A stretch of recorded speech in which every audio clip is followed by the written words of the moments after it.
Hello दोस्तों, कैसे आप सब लोग। मैं Abhishek from programming world. So friends, आज अपन M2 की सीरीज का इंट्रोडक्शन पार्ट देखने वाले हैं। ठीक है। मैं मानता हूँ कि M1 की सीरीज अपनी आधी अधूरी रह गई थी, उसको भी मैं कंप्लीट करूंगा। वो आधी अधूरी क्यों रह गई थी? क्योंकि वहां पर ना टाइम कम था और आप लोगों की एग्जाम आ गई थी, तो उसको भी मैं पूरी करूंगा। और M2 की सीरीज भी अपन कंप्लीट करने की पूरी कोशिश करेंगे। अभी भी देखा जाए तो आपकी RGP की एग्जाम काफी लेट हुई, तो अभी भी टाइम कम है। ठीक है, लेकिन कोशिश करेंगे कि वो आपकी पूरी सीरीज कंप्लीट हो जाए। तो चलिए, without wasting of time start करते हैं। तो पहला जो अपना टॉपिक है वो linear differential equation of the first order है। भाई पहला टॉपिक क्या है? Linear differential equation of the first order. भाई इस चीज में क्या होता है ये समझते हैं। आपको कोई इक्वेशन दी रही होगी, पहले तो आपको उसका फॉर्म जानना है। अरे फॉर्म जानना है मतलब वो किस तरीके से दिख रही है, वो इक्वेशन आपको समझनी है। आया कि नहीं आया समझ में? फॉर एग्जांपल, ये आपको इक्वेशन दी है, मतलब कुछ इस फॉर्म में आपको इक्वेशन दी रही होगी। कौन सी? कुछ इस तरीके की, dy by dx plus py equal to में qx। कुछ इस तरीके के फॉर्म में आपको एक इक्वेशन दी रही होगी। ठीक है। कभी इस तरीके के फॉर्म में कोई इक्वेशन मिलती है आपको? कभी इस क्वेश्चन में linear differential equation of the first order में इस इक्वेशन के फॉर्म में कभी कोई भी आपको इक्वेशन मिलती है, dy by dx plus py equal to में qx, तो आपको क्या करना पड़ेगा? पहले स्टेप में आपको क्या करना पड़ेगा? उसका इंटीग्रेटिंग फैक्टर निकालना पड़ेगा। क्या निकालना पड़ेगा? इंटीग्रेटिंग फैक्टर, यानी कि IF निकालना पड़ेगा। क्या निकालना पड़ेगा? IF। वो IF क्या होगा भैया? अरे वो IF का फॉर्मूला होगा E integration of P dx। क्या होगा? P dx। कभी आपको कोई equation dy by dx plus py equal to में qx के फॉर्म में मिलती है, तो उस केस में आप क्या करोगे? पहले IF निकालोगे। IF stand for the integrating factor, यानी कि आप इंटीग्रेटिंग फैक्टर निकालोगे। इंटीग्रेटिंग फैक्टर निकालने का फॉर्मूला क्या होता है? E integration of P dx। ठीक है। अब दूसरा, जब आपको इंटीग्रेटिंग फैक्टर मिल जाएगा, जब आपको इंटीग्रेटिंग फैक्टर मिल जाएगा, फिर आप क्या करोगे? फिर आप कंप्लीट सॉल्यूशन निकालोगे। क्या निकालोगे? Complete solution. ठीक है। कंप्लीट सॉल्यूशन कैसे निकलता है? कंप्लीट सॉल्यूशन का फॉर्मूला देख लेते हैं। इसका फॉर्मूला है y इनटू में इंटीग्रेटिंग फैक्टर इक्वल टू, ठीक है। कंप्लीट सॉल्यूशन का फॉर्मूला क्या है? y इनटू में इंटीग्रेटिंग फैक्टर इक्वल टू में q इनटू में integrating factor of dx, q into में integrating factor of dx plus c। ठीक है। तो यहाँ पर ध्यान देना, कभी कोई equation dy by dx plus py equal to में qx के फॉर्म में मिलती है, तो उस केस में सबसे पहले आप क्या करोगे? इंटीग्रेटिंग फैक्टर निकालोगे। इंटीग्रेटिंग फैक्टर का फॉर्मूला क्या है? E p dx। ठीक है।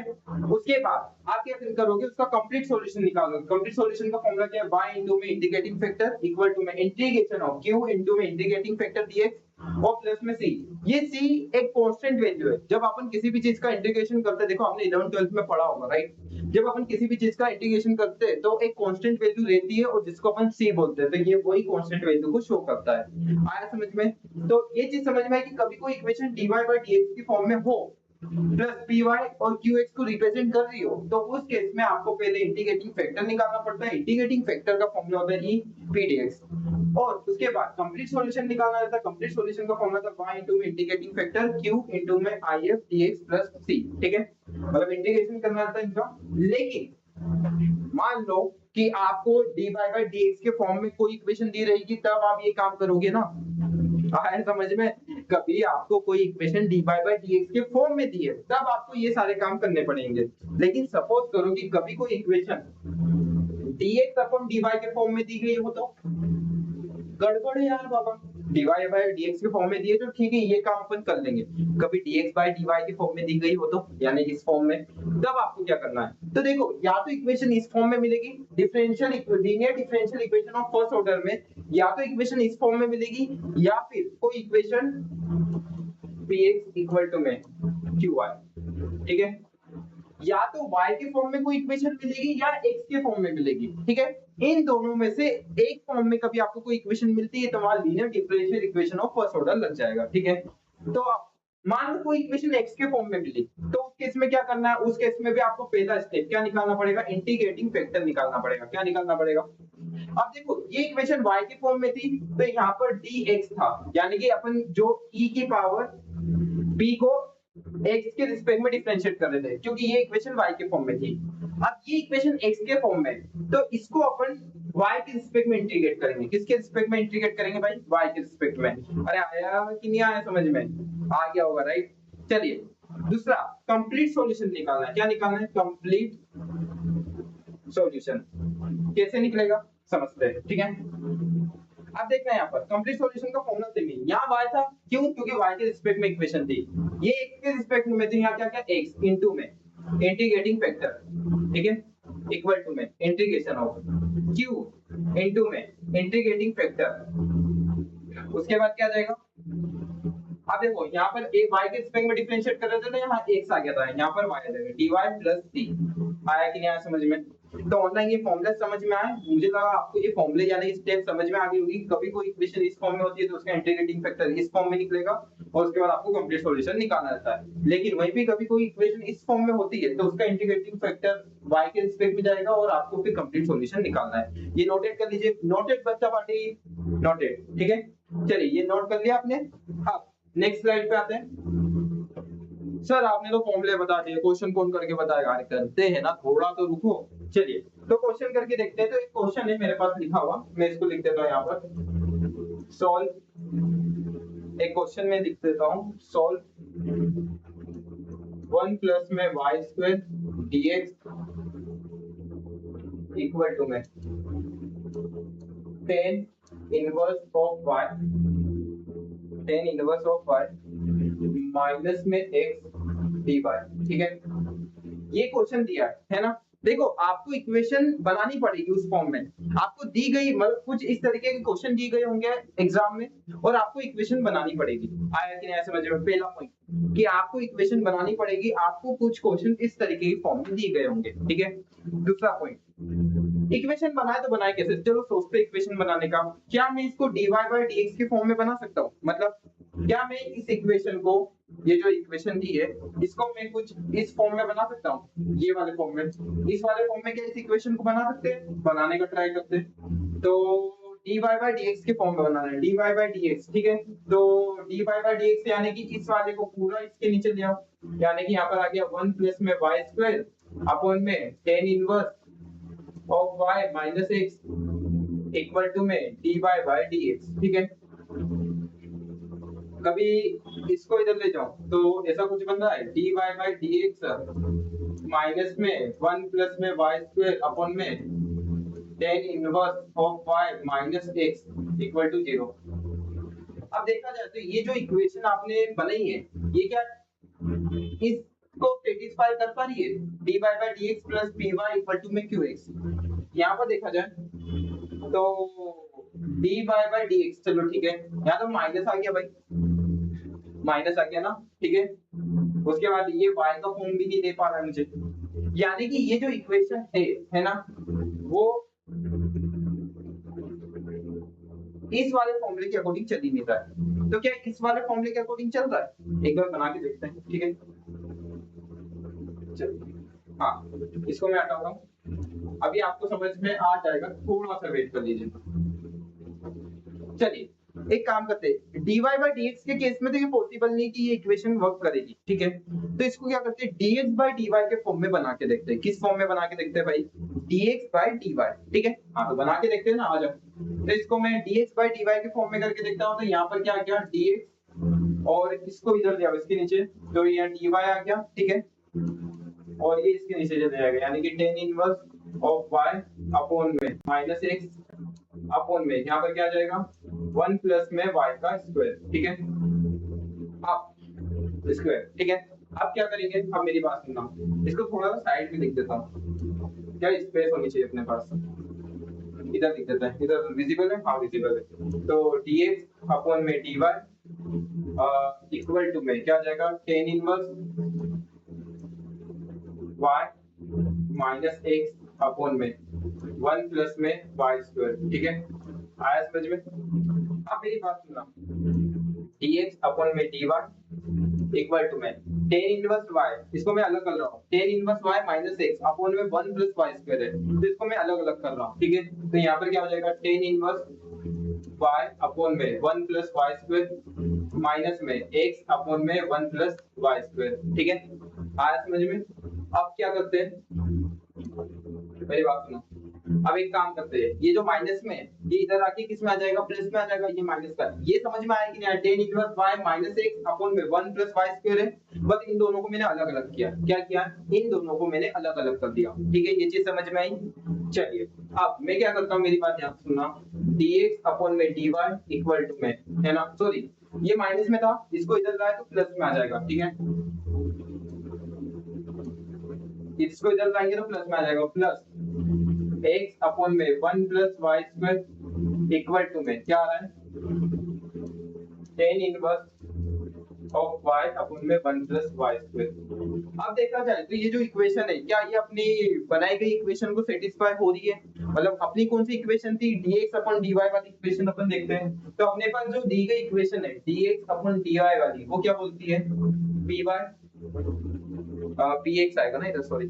अच्छा पहले इस इक्वेशन को मैं थोड़ा सा फॉर्म में, उस फॉर्म में लिख दूं ताकि आप लोगों को समझ में आ जाए। देखो इसको मैंने इस फॉर्म में लिखा, या इसको मैं कुछ इस तरीके के फॉर्म में लिख सकता हूँ, dy प्लस 1 अपॉन में 1 plus y square into x equal to में tan inverse of y upon में 1 प्लस y स्क्वायर। आया समझ में? तो इसको मैं x से देखो 1 इंटू x ही हो जाएगा, तो मैंने 1 इंटू x लिख दिया, ठीक है, इस तरीके की फॉर्म में लिख सकते हैं ना, हाँ लिख सकते हैं। चलिए अब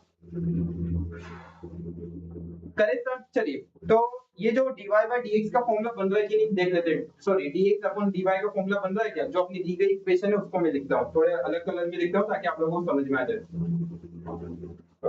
कुछ ये वाला लिखता हूँ, ठीक है, dx upon dy plus px equal to में qy, आया कि नहीं आया समझ में? तो क्या ये इक्वेशन इसको सेटिस्फाई कर रही है? देखा जाए तो हाँ कर रही है। कैसे? देखो dx अपॉन dy ये हो गया, ठीक है, p की वैल्यू देखी जाए तो p की वैल्यू 1 अपॉन में 1 अपॉन में 1 प्लस y स्क्वायर हो गया, x ये रहा, ठीक है, qy की वैल्यू ये हो गई अपनी। तो मुझे लगता है कि ये जो इक्वेशन है ये इसके अकॉर्डिंग चल रहा है। अरे हाँ कि ना आया कि नहीं आया समझ में आ गया?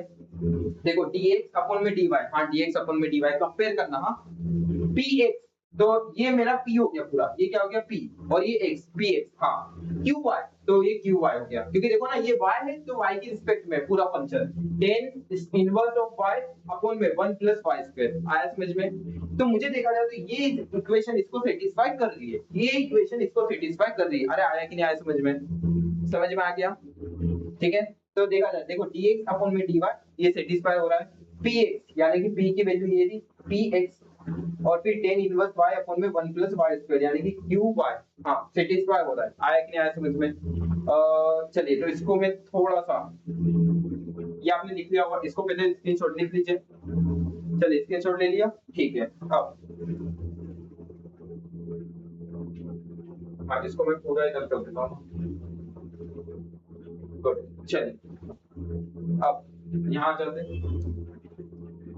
तो अब इस केस में पहली बात तो देखा जाए तो मेरा p क्या है, तो मेरा p देखो dx अपॉन dy, ठीक है, p क्या है मेरा, गिवन p क्या दिया है अपने को, p गिवन नहीं आ जाएगा, देख p इक्वल टू में p क्या है भाई 1 अपॉन में 1 प्लस y स्क्वायर, ठीक है, और qy क्या है, qy की बात की जाए तो qy जो है tan इनवर्स y अपॉन में 1 प्लस y स्क्वायर। आया समझ में? ये सारी चीजें थे। अब ठीक है, तो p और q मुझे मिल गया। अब क्या करना है, अब मुझे फॉर्मूला लगाना है। कौन सा फॉर्मूला लगेगा भाई? तो देखा जाए तो ये वाला dy by dx के रिस्पेक्ट में नहीं, ये वाला नहीं, ये वाले फॉर्मूले लगेंगे। तो अब क्या निकालोगे, इंटीग्रेटिंग फैक्टर। इंटीग्रेटिंग फैक्टर का फॉर्मूला क्या है, e integration of p dx p dy, sorry, तो यहाँ पर y की रिस्पेक्ट में अपन को इंटीग्रेट करना है। किसकी रिस्पेक्ट में इंटीग्रेट करना है भाई? y की रिस्पेक्ट में, e integration of p dy, ठीक है। तो चलिए y की रिस्पेक्ट में इसको इंटीग्रेट करके देखते हैं, ठीक है। तो अब मुझे क्या निकालना है, if यानी कि इंटीग्रेटिंग फैक्टर निकालना है। तो चलिए इंटीग्रेटिंग फैक्टर निकाल देते हैं। इंटीग्रेटिंग फैक्टर का फॉर्मूला क्या है, मैं यहाँ लिख देता हूँ, if इक्वल टू में e p dy, ठीक है। इंटीग्रेटिंग फैक्टर का फॉर्मूला क्या आ रहा है, if इक्वल टू में e integration of p dy, ठीक है।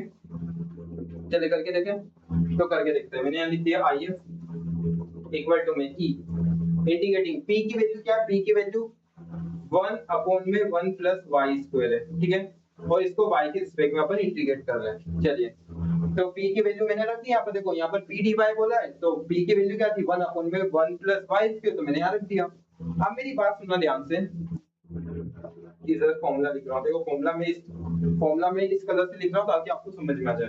इंटीग्रेशन ऑफ 1 अपॉन में 1 plus y square of dy, इसका इंटीग्रेशन क्या होता है? तो इसका इंटीग्रेशन होता है tan इनवर्स y। इसका इंटीग्रेशन क्या होता है भाई मेरे? tan इनवर्स y होता है, ठीक है। इंटीग्रेशन ऑफ 1 अपॉन में 1 plus y square by dy का इंटीग्रेशन होता है tan इनवर्स y। ये चीज आप लोगों को समझ में आ गई होगी, ठीक है। क्लियर है सभी को? आई होप ये चीजें आपको क्लियर हो गई होगी। चलिए, तो बस मुझे IF मिल गया। IF क्या मिला होगा? रख दो इधर tan इनवर्स y, तो यहाँ रख देते हैं, मैंने बोल दिया IF इक्वल टू में e की पावर, सॉरी इंटीग्रेशन तो हो गया इसका,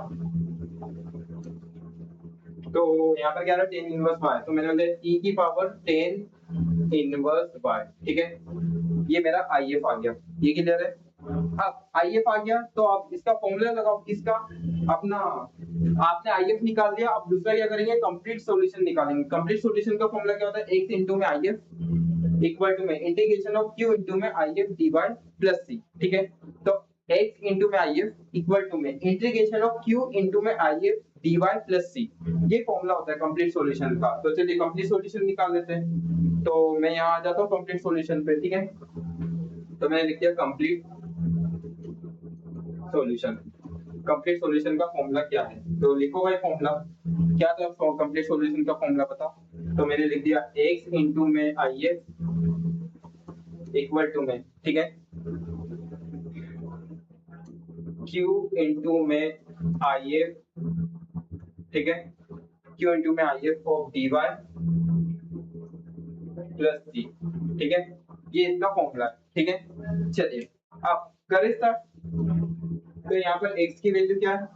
x की वैल्यू x, अब सॉरी IF की वैल्यू क्या आ रही है? e की पावर tan इनवर्स, e की power tan inverse of y। चलो इसको मैं थोड़ा, ये आप नोट कर लीजिए, नोट इट प्लीज, ठीक है। चलिए अब हटाते हैं इसको, करें।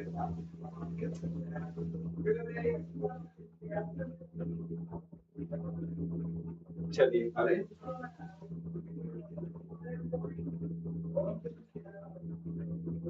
हाँ, चलिए तो x इनटू में IF की वैल्यू क्या है? e की पावर tan इनवर्स y, ठीक है, इक्वल टू में q की वैल्यू क्या निकली थी भाई? q की वैल्यू अभी अपन ने निकाली थी ना, क्या थी q की वैल्यू? जल्दी बताओ। तो q की वैल्यू थी tan इनवर्स y अपॉन में 1 प्लस y स्क्वायर, ठीक है। q की वैल्यू ये थी, मेरे पास लिखी हुई है, ठीक है।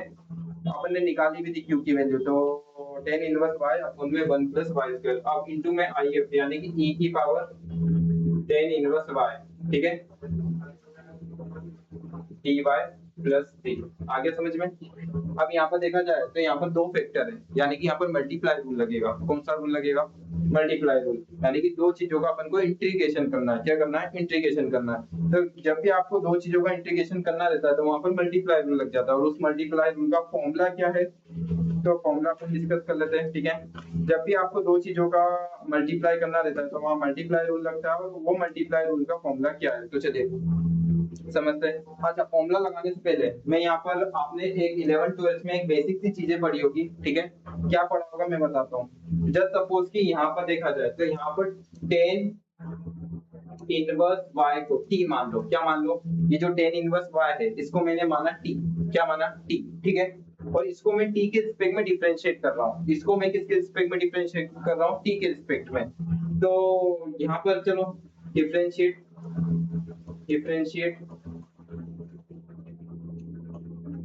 बाय t, ठीक है। t के रिस्पेक्ट में इसको डिफरेंशिएट कर दो, ठीक है। तो मैंने यहाँ पर बोल दिया dt अपॉन में dy ऑफ tan इनवर्स, एक मिनट रुक जाओ कुछ गलती की, यहाँ पर लगा देते हैं। तो d अपॉन में dy of tan inverse y, ठीक है, हाँ, इक्वल टू में dt अपॉन में dy, ठीक है। ठीक है, इसका तो y के रिस्पेक्ट में होगा, तो y के रिस्पेक्ट में डिफरेंशिएट कर रहे हैं, बट t भी अपन ने लिया है, ठीक है। इसको मैंने t equal to tan inverse y माना है और इसको मैं y के रिस्पेक्ट में डिफरेंशिएट कर रहा हूँ, ठीक है। तो tan इनवर्स y का डिफरेंशिएशन क्या होता है, 1 अपॉन में 1 प्लस y स्क्वायर होता है। क्या होता है, 1 अपॉन में 1 प्लस y स्क्वायर। तो मेरे को देखा जाए तो dt अपॉन में dy की जो वैल्यू आ रही है वो क्या आ रही है, 1 अपॉन में 1 प्लस y स्क्वायर आ रही है। आ गया समझ में। तो यहाँ पे देखा जाए तो tan inverse y equal to मैंने t लिया है, ठीक है। जब इसको मैं y के रिस्पेक्ट में डिफरेंशिएट कर रहा हूँ, ठीक है, तो tan इनवर्स y का जो डिफरेंशिएशन रहता है वो 1 अपॉन में 1 प्लस y स्क्वायर रहता है, ठीक है। अब इस जो ये जो वैल्यूज आई, जैसे कि मैंने tan इनवर्स y को क्या माना, t माना था, इसको मैं यहाँ रख देता हूँ, ठीक है। फॉर एग्जांपल देखो समझाता हूँ अभी। अरे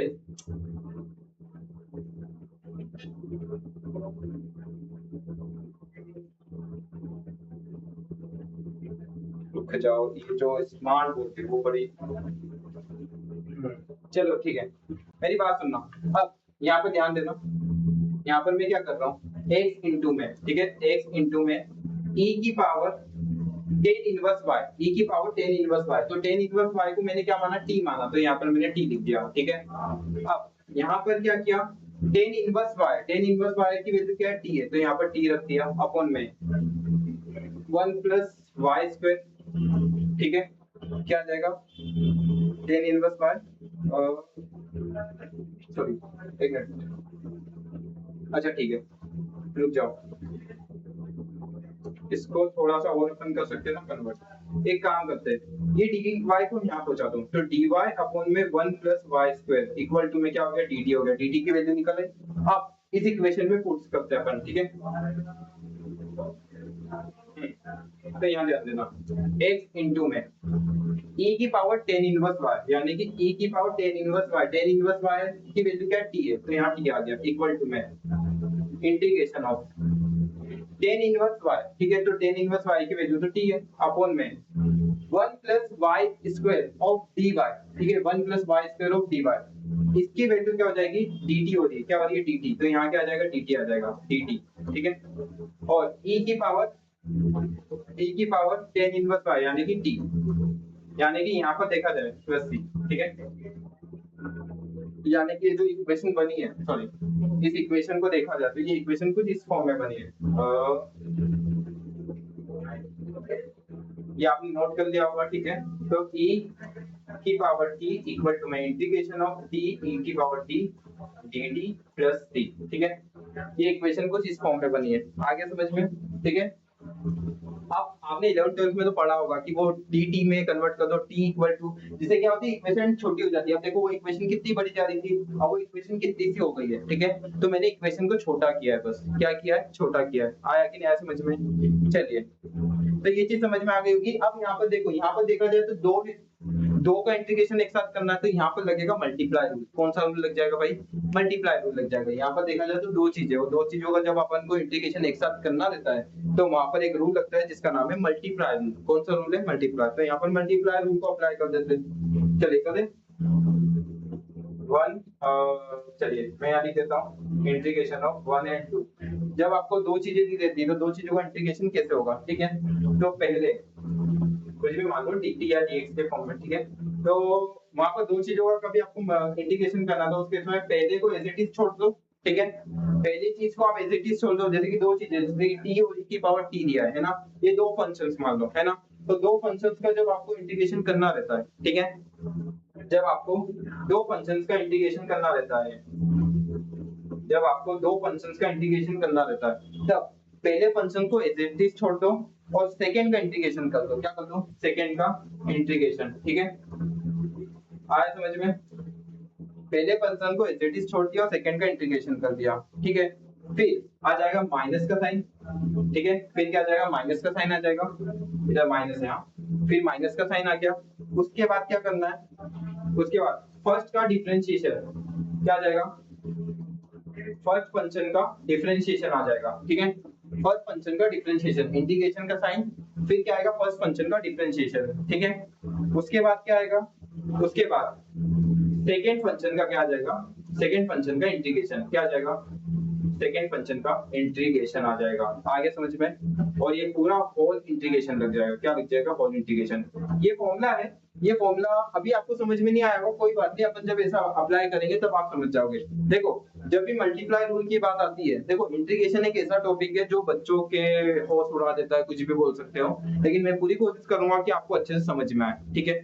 M2 एक ऐसा सब्जेक्ट है जो सबसे ज्यादा बेक देता है, लेकिन मैं पूरी कोशिश करूंगा कि ताकि आप लोगों को बहुत अच्छे से समझ में आए। कभी आप लोगों को समझ में आ रहा है तो लाइक करें, सब्सक्राइब करें, ताकि मुझे समझ में आ जाए कि आप लोग अच्छी लग रही है आप लोगों को वीडियोस, और क्या बोल सकते हैं, ठीक है।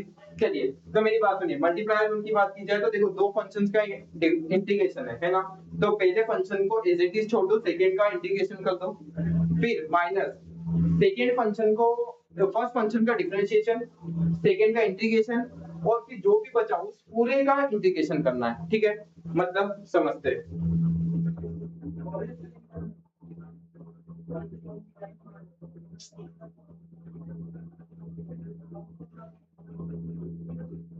अरे अरे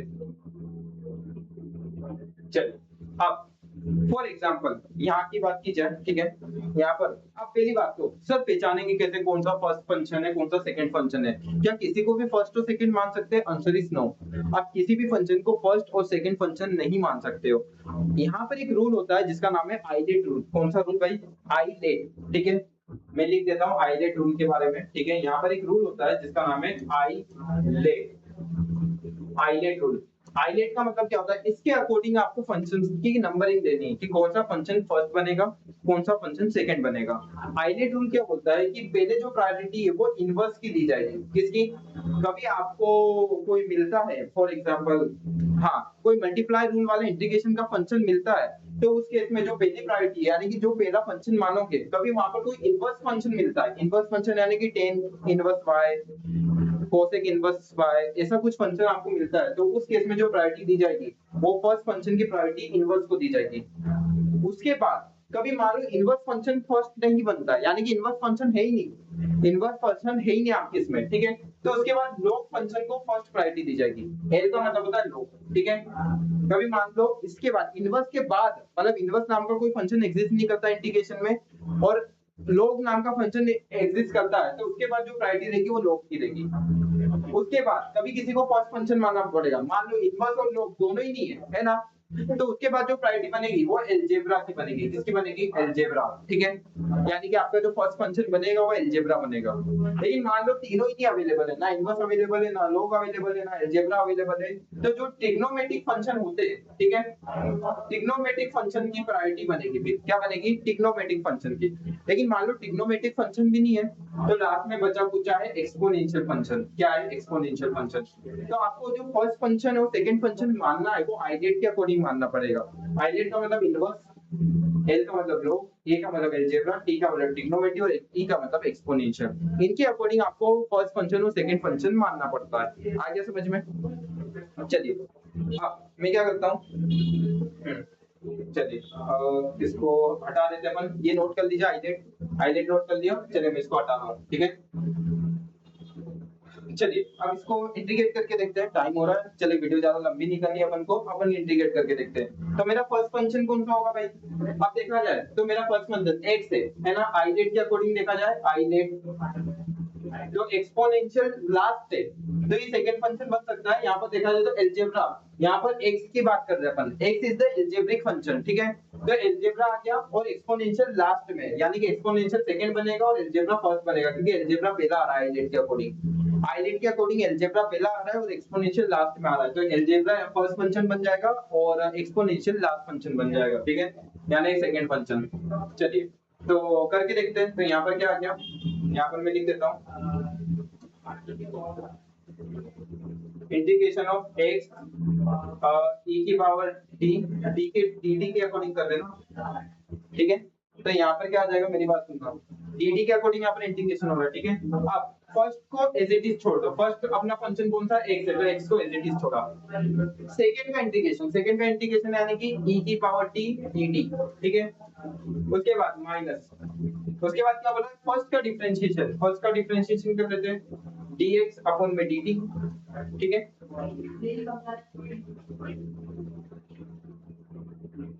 क्या बोलते हैं, फर्स्ट का डिफरेंशिएशन, सही कह रहा हूँ ना? ओके ओके, सॉरी सॉरी, यहाँ पर देखा जाए तो ये यहाँ पर आ गया ना पर, सॉरी।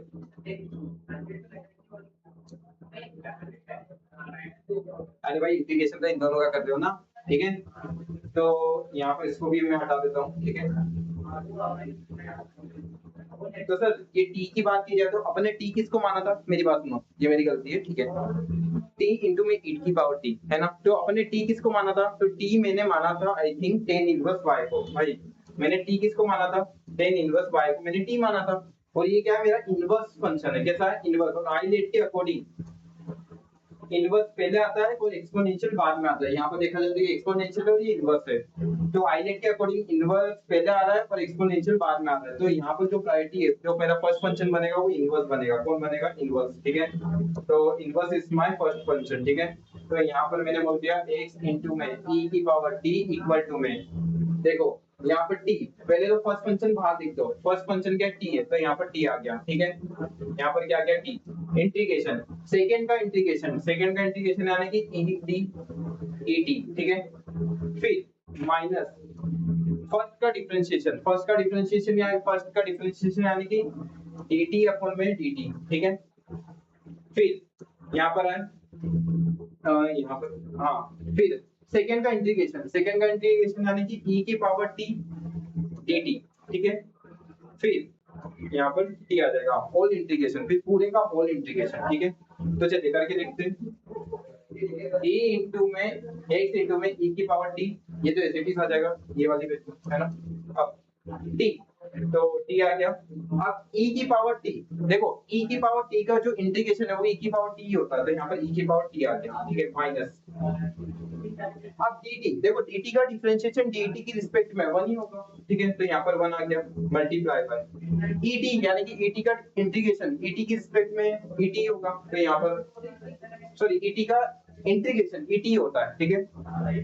फिर dt, अब et का वापस है, यानी कि ये डॉट इंटीग्रेशन था, et का वापस इंटीग्रेशन कर देंगे। अच्छा प्लस सी लिखते जाना है ना, प्लस सी तो लिखते जाना फॉर्मूले के साथ, ये कांस्टेंट वैल्यू को रिप्रेजेंट कर रहा है, ठीक है।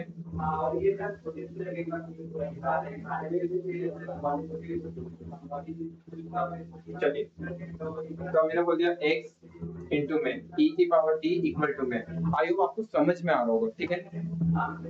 t e की पावर t माइनस, अब देखा जाए तो et का डिफरेंट इंटीग्रेशन, et का इंटीग्रेशन et होता है, ठीक है। यार इंटीग्रेशन आप सबने पढ़ के आए होंगे, राइट, तो मैं ये समझ रहा हूँ कि आप सब इंटीग्रेशन पढ़ के आए हो, ठीक है। तो मुझे जो मिल रहा है वो क्या मिल रहा है, et, ठीक है, और प्लस c। अब मेरी बात सुनना, ये जो et है ये कॉमन आ सकता है, देखा जाए तो et में कॉमन ले लेता हूँ, x इंटू में et इक्वल टू में et, और यहाँ पर t माइनस 1 हो गया, क्या हो गया, t माइनस 1 प्लस c। अरे सही बोला कि गलत बोला मैंने, लेकिन हाँ यहाँ पर प्लस सी भी है ना, तो यहाँ पर क्या आ जाएगा, et आ जाएगा, क्या आ जाएगा, et आ जाएगा, ये चीज याद रखना, ठीक है। आया कि नहीं आया समझ में, सॉरी इन दोनों में से आपने कॉमन लिया ना, यहाँ प्लस से एज आएगा, क्योंकि मैं कॉमन तो इन दोनों में से ले रहा हूँ ना, इन दोनों में से मैंने कॉमन लिया। चलो अब इस et को नीचे ले आओ, तो मैंने यहाँ पर x इक्वल टू में et t माइनस 1 अपॉन में et प्लस c अपॉन में e की पावर t, आगे समझ में, et से et कैंसिल हो गया, राइट। अब यहाँ पर जो मेरे पास आया है डेटा वो t माइनस 1 प्लस c आया है। t की वैल्यू क्या थी भाई, मेरी t की वैल्यू क्या थी, टेन इनवर्स y थी, t की वैल्यू क्या थी, टेन इनवर्स y, ठीक है। तो रख दो यहाँ पर, इधर रख देते, तो यहाँ पर क्या आ गया, ten inverse y minus 1 plus c, यानी कि x की जो वैल्यू आ रही है वो क्या आ रही है, ten inverse y minus 1 plus c आ रहा है, ठीक है। प्लस, रुक जाओ, यहाँ पर e के पावर t भी तो था, वो कहाँ गया यार, भूल जाओ तो तुम लोग भुला देते हो, वापिस से करके देखते चलो। x इक्वल टू में क्या था, x इक्वल टू में t माइनस 1 प्लस में c अपॉन में e के पावर t, ठीक है। तो यहाँ पर t की वैल्यू क्या थी, टेन इनवर्स y, तो रख दो इधर, राइट। तो x इक्वल टू में tan inverse y minus one plus c upon में e की पावर टेन इनवर्स y। आया कि नहीं आया समझ में? ये चीज आ गई। फिर अब मेरी बात सुना, इसको ऊपर ले जाओ।